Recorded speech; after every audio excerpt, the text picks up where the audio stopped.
very important role in a performance or play.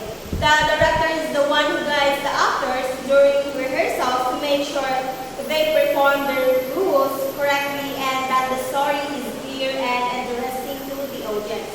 The director also works with the designers, such as those in charge of the stage design, costumes, lights, and sounds. Together, they make sure that every part of the performance fits well and support the overall theme of the show. In short, the director is the leader of the production team. It is their responsibility to ensure that everything is done properly, wisely, and a way that way makes the performance exciting and enjoyable for everyone. So next is, theater director is the one who helps shape the story of the play. The director decides on the style, speed, and mode of the performance. They also guide the actors on how to understand and develop their characters and how to interact with each other on stage. However, during the actual performance, the audience doesn't see the director's work directly. What they see are the actors and the designs on stage, like the costumes, lights, and sets. Even though the director work is not visible, it is very important. The director is the one who organizes and connects everything in the production to make sure it works well together. But once the play starts, the director's job is done. It is then up to the actors and the rest of the team to bring the director's vision to life. So there are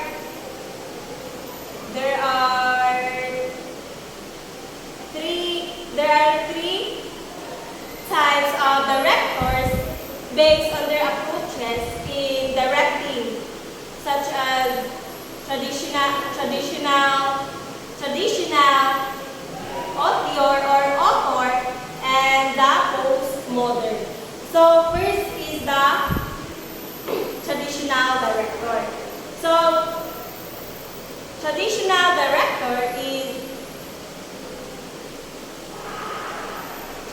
director is in this approach, the script is the main focus and the starting point of the whole production. So that's why it is also called the text-based method. The director first chooses the script, studies or analyzes it carefully, and then plans how it will be performed on stage. After that, the director decides on the style or way the play will be presented. For example, whether it will be realistic, dramatic, or symbolic. The director also creates a directional concept, which is like a guide or blueprint that shows their idea, vision, or point of view about that story. This helps everyone in the production, like the actors and designers, understand the overall goal of the performance. So through this process, the director gives their own interpretation of the play by showing a clear and unified image or message that comes from the script. So the next is the auteur or the author. So the word auteur is a French term that means author. In this directing approach, the director acts like the author of the play. This means that the director has the freedom to change or transform parts of the script and other elements of the production. An auteur director doesn't just follow what is written in the script. Instead, they combine different ideas, styles, and sources to create something new and unique stage. This type of director is very creative and takes full responsibility for all the changes made in the production, including the script, design, and overall presentation. In short, the auteur director is not only a guide but also a creator, shaping the performance based their own artistic vision. And the last one is the modern director or postmodern director. So postmodern directors create productions that are often radical, free, and sometimes rebellious. This means they don't strictly follow the traditional rules or structure of the theater. They use a process called deconstruction, which means breaking apart the original text and then changing, rearranging, or removing some parts.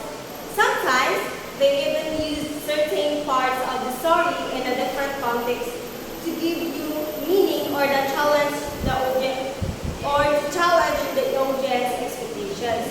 A postmodern director also abandons the usual or linear storyline, meaning the play may not follow a clear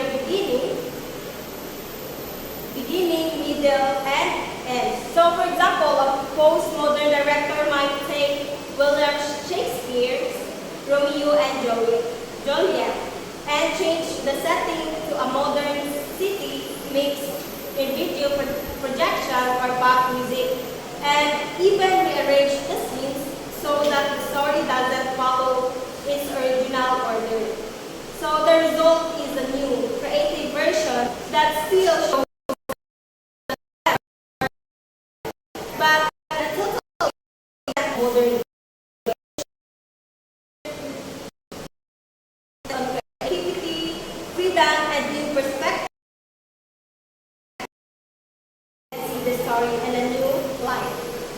Good afternoon, ma'am. I'm Desijin Blanco and I am the reporter of Group 2. Responsibility of the director. So, the theater director plays a very important role in a stage production. The director is the one who brings together all parts of the show, such as the actors' performances, set design, lighting, sound, and costumes, to make sure everything works together smoothly. Their main goal is to create a performance that connects with the audience, whether by making them feel emotions, learn something new, or simply enjoy the experience.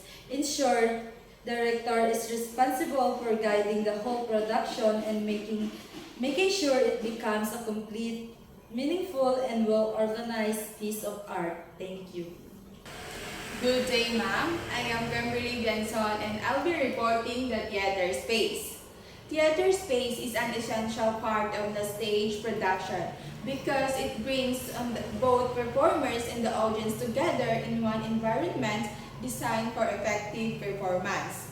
The separate performance area allows actors to perform without distractions, while the audience seating ensures everyone can see and focus on the show.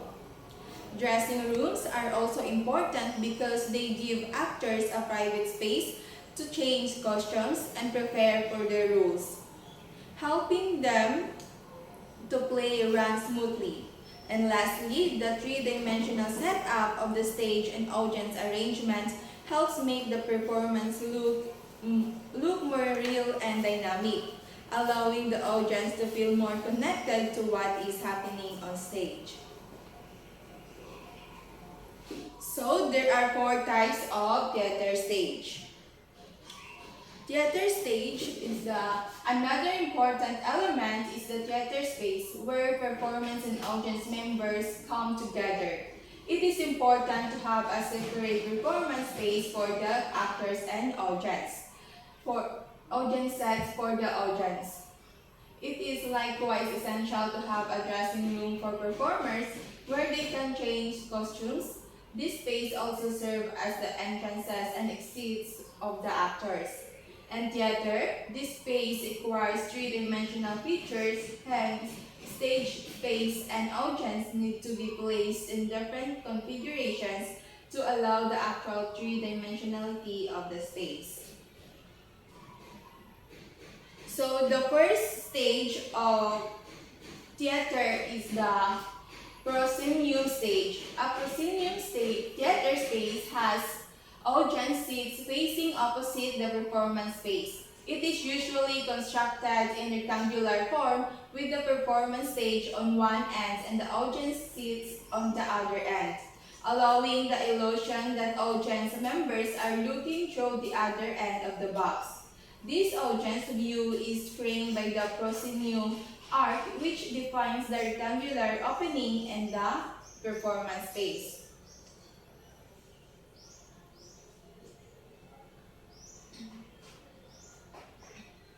The first type of theater space is the proscenium stage. This is most common type of stage what we usually see in the theaters. In proscenium theater, the audience sits directly in the front of the stage, all facing one direction, opposite the performance area. This stage itself is rectangular in shape with the audience on one side and the actors performing on the other. What makes this setup special is the proscenium arc. This is the big frame that surrounds the front of the stage. It's like a picture frame that separates the audience from the performance space. Because of this, the audience feels like they are looking into a scene through a window or a box, giving the illusion of watching another world. The second stage is the arena stage. Arena stage or theater in the round is a circle or square stage configuration where audience members are seated in 4 sections. The performance space is situated at the center of the theater space, allowing 360 degrees of perspectives of the actors. So, in that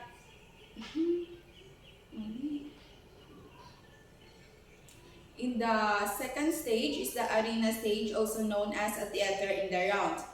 The audience surround the stage on all 4 sides, forming a circle or square shapes around the performance area.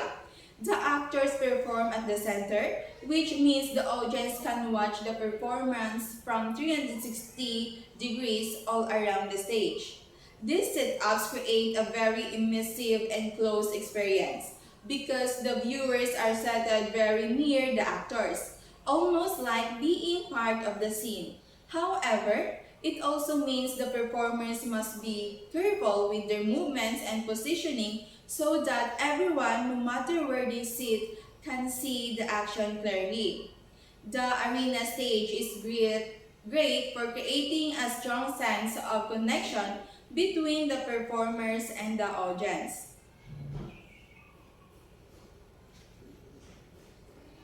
And the third stage is a truss stage, has 3-sided audience seats.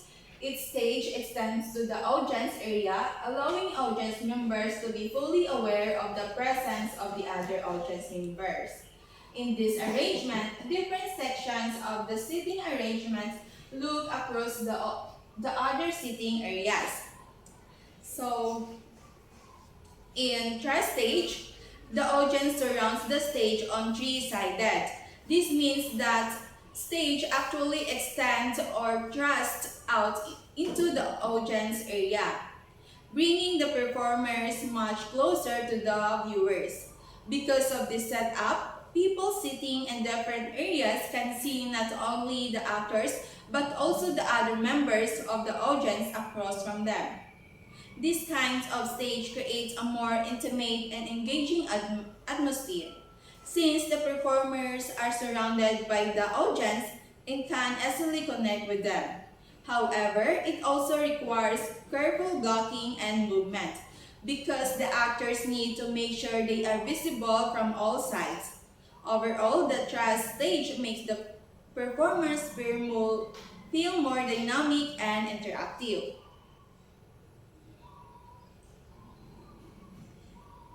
So the last stage is the found stage.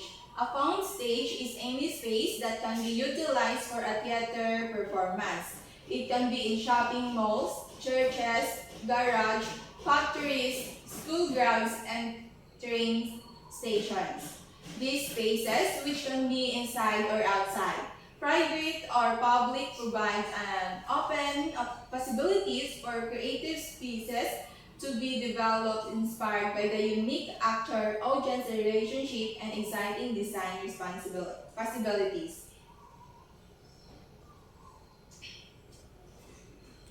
So the fourth and last stage is the found stage. A found stage is basically any space that can be turned into a performance area. Unlike traditional theaters, this type of stage can be found in unusual or everyday places like shopping malls, churches, garage, factories, and school grounds, or even in train stations. This location can be indoor or outdoors and can be either public or private spaces. What makes the stage special is its flexibility and creativity. Since it's not a fixed theater, performers and directors can design their performance based on the unique features of the place. This setup also creates a closer and more natural connection between the actors and the audience, allowing for new and exciting artistic expression that traditional theater spaces might not allow. And that's all my report, ma'am. Thank you. Hello, ma'am. This is the last elements in theater, the design elements. These elements support the story by creating the world of play both visually and audibly. This help make a play look and sound real. The first element is the scenic design or the set design. This is about the background, furniture, and object placed on stage to show the location, time, or mode of the play. Without the scenic design, the play would look like people talking on an empty stage. With a scenic design, the audience can feel the fantasy atmosphere. They know they are in a world of imagination. The second design is the lighting. The use of lights to brighten, darken, or color the stage. It controls what the audience sees and sets the mood. Lights can show if it's day or night, highlight important character, or create emotions. The third design is the costume and makeup. Costumes are clothes of the actors wear and makeup changes their face or appearance to make the character look real. Shows the role of the character. Makeup can also make someone look older, younger, or like a fantasy creature. The last design is the sound design. The use of sound effects, music and background sound during the play. This can be recorded or performed live. Makes the play more realistic and emotional. All four elements work together to bring the story to life. Without them, the play would feel flat. For example, a scary story needs dark light, thunder sound, and creepy costume. A love story may need bright lighting, soft music, and beautiful costume. Thank you.